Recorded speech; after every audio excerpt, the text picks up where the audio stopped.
సభకి నమస్కారం.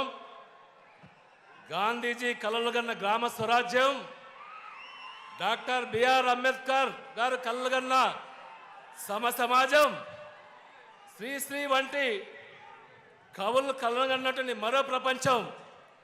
ఈ కలలన్నీ సాకారం చేస్తూ ఒక నవశకాన్ని నిర్మిస్తున్న నిర్మాత, సంక్షేమదాత, అభివృద్ధి ప్రదాత, యువత భవితను మార్చి రాస్తుండ విధాత, నా దైవం మన ముఖ్యమంత్రి వర్యులు శ్రీ జగన్మోహన్ రెడ్డి గారికి శిరస్సు వంచి నమస్కరిస్తూ, తిరుపతి జిల్లా మేమంతా సిద్ధం సభకు స్వాగతం, సుస్వాగతం.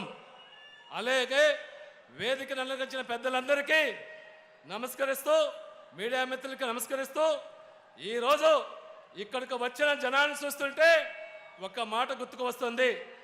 జగన్ అన్న అంటే జనం, జగన్ అన్న వెంటే ఈ జనం.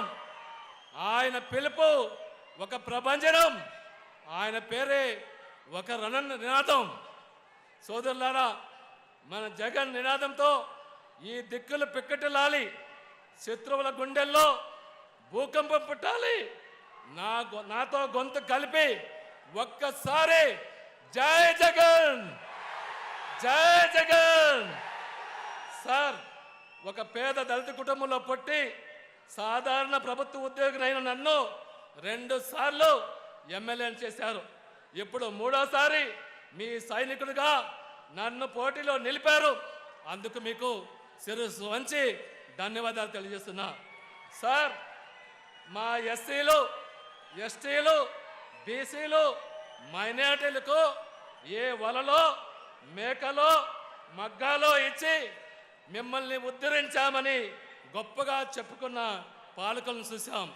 కానీ ఎస్సీ కులంలో పుట్టాలని ఎవరైనా అనుకుంటారా అన్న పెత్తందారి వ్యవస్థకు మూల పురుషుడు చంద్రబాబును చూసాం. బీసీలు తోకర కత్తిరిస్తా అన్న ఆ మనిషి అహంకారాన్ని చూసాం. కానీ నా ఎస్సీలు, నా బీసీలు, నా మైనారిటీలు అంటూ మిమ్మల్ని అందరినీ ఆదరిస్తూ మీ చేతుల్లో ఉండాల్సిన పనిముట్లు కాదు రాజ్యాధికారం అని మా వర్గాల నుంచి డిప్యూటీ సీఎంలను, మంత్రులను చేసి సామాజిక సాధికారతకు కల్పించిన ఏకైక పాలకులు మీరే సార్. సార్, అంతెందుకు, నన్ను తీసుకోండి. ఒకప్పుడు ఆలయ ప్రవేశం లేని సామాజిక వర్గం నాది. అలాంటిది ఏకంగా నాకు టీటీడీ బోర్డులో చోటిచ్చిన గొప్ప నాయకుడు మీరు. జగన్ అన్న పాలనలో సామాజిక న్యాయానికి నేనే ప్రత్యక్ష ఉదాహరణ. నాకు అంత గొప్ప అవకాశం ఇచ్చిన మీకు ఎన్ని జన్మలైనా రుణం తీర్చుకుంటాను.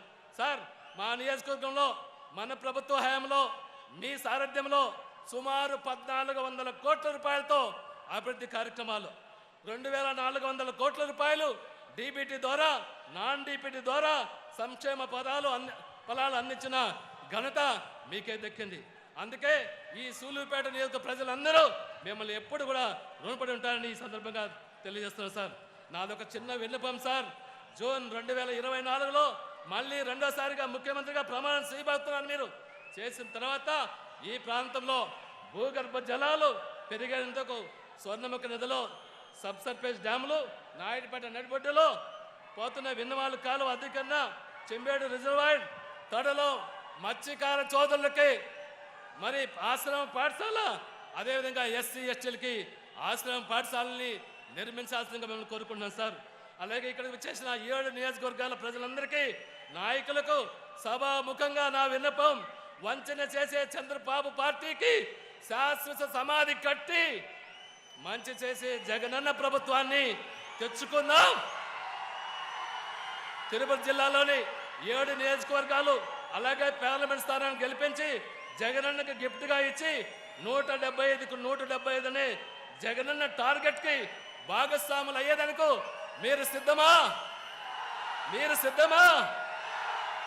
అయితే మే నెల 13వ తారీఖు జరిగే ఎన్నికల్లో ఫ్యాన్ గుర్తుకు ఓటేసి మరి అందరితో ఏపించి ఎమ్మెల్యేగా నన్ను, ఎంపీగా గురుమతి గారిని గెలిపించాలని అందరిని కూడా చేతులు జోడించి సమనీయంగా వేడుకుంటా ఉన్నాను.